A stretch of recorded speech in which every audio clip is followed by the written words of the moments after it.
Welcome back, I'm Ryan from Blue Gaming, and today I'm taking a look and giving my review of Wreckfest. Now, before we get into this, I do have to say that I was given a key to review this, so take that into consideration when you hear what I have to say.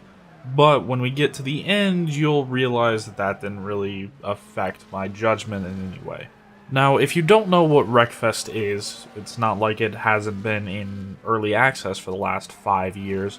Wreckfest is a racing game that was built on a destruction engine for the cars. It started out as just a tech demo, and then over the years gradually got more things added to it so that it is what we see today. I did not play it back when it was in those earlier stages. I only played it recently, so I don't really have much to say about those earlier stages. But going into the actual game, when you load it up, you are given 3 options of what to do. You can either start the campaign, do a custom match, or multiplayer. Let's start by talking about custom matches. Those are where you can design your own races. They can be anything from destruction derbies to weird races where you're racing a school bus against a bunch of miniature cars, or pretty much anything that you can think of inside the bounds of this game. Then multiplayer is essentially taking those custom matches and adding other real people to them. Now, with a game like this, you know that it's not going to be jam-packed full of players. This game just doesn't have the attention of that. But thankfully, you will constantly be able to find races. Every time that I've checked, there's been races going on that have people in them. Granted, if you want an almost full race, that's going to be a bit rare, but you can still find them. But your choices of which are not really going to be that great. But now let's move on to the main mode that the game offers. That is the career mode, where you work your way through 5 championships, each called the Regional Juniors, the National Amateurs, the Challengers, the Pro Internationals, and the World Masters. And you work your way up through those to get more challenging races. You race faster cars, have more extreme challenges, and work your way up until you get to the end. Now, with a game like this, you might think, oh, there's only so many races that you're gonna have to do, but you actually end up doing quite a few. To get through the first championship, called the Regional Juniors, at the very least you have to place first 16 times. And what I mean by that is, in each race you're scored out of 100 points. First place gets all 100, second place gets 80, and third place gets 60 points. To get through each championship, you have to get a certain number of points. For the Regional Juniors, it's 1,600 points, so getting 16 first place finishes will get you your 1,600 points. As it moves up, your National Amateurs has 2,320 points, so 2,320 points.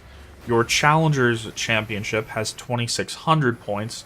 Your Pro International Championship has 3,000 points, and your World Masters has 3,600 points. So, as you can see, you actually have to race quite a bit, which is something that almost shocked me, because most games like this, they only have a handful of different races that you have to do to actually finish the career, but in this one, you have to race quite a bit, which I'm definitely a fan of. But before you start racing, there's a few things that you have to do. The first of which is choose one of the 30 plus cars in the game. Each different race has different requirements for the cars, so you can't choose each of the 30 plus in every race, but there will be about 3 to 5 that you could choose from for each race. Each of them have to be unlocked with credits, though, which you earn through racing. Once you've chosen a car, you then have to upgrade it. Upgrades, once again, cost credits that you earn through racing.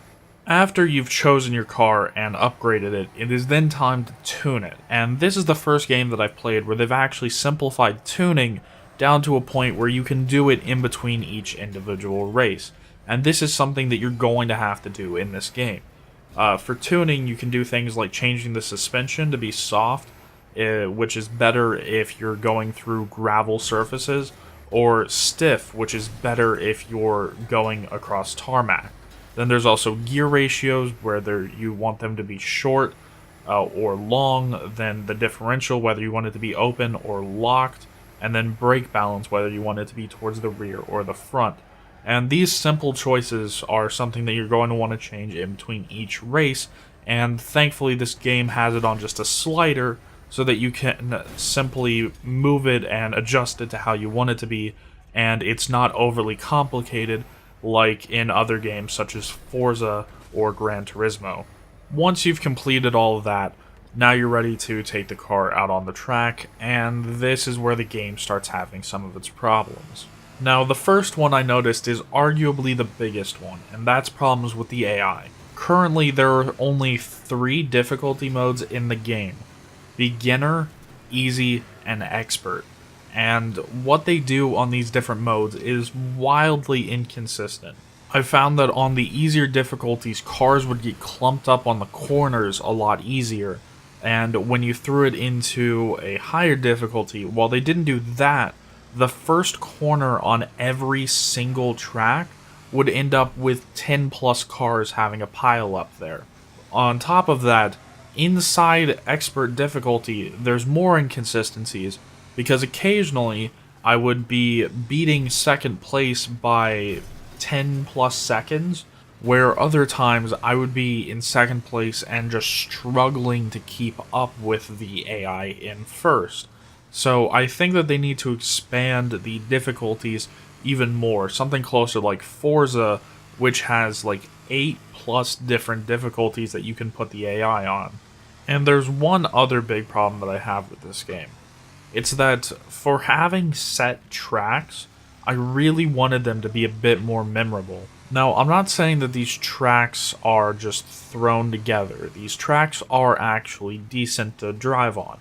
It's just that now that I'm thinking back on it, I can't think of any distinct track and having an actual memory or emotion about some track, which I often find having in other racing games.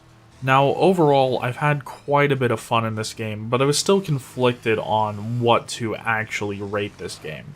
And I've got to say, if you like the flat-out style destruction derby racing games, then you're definitely going to have a ton of fun of this, and I think that it is definitely worth a buy for you.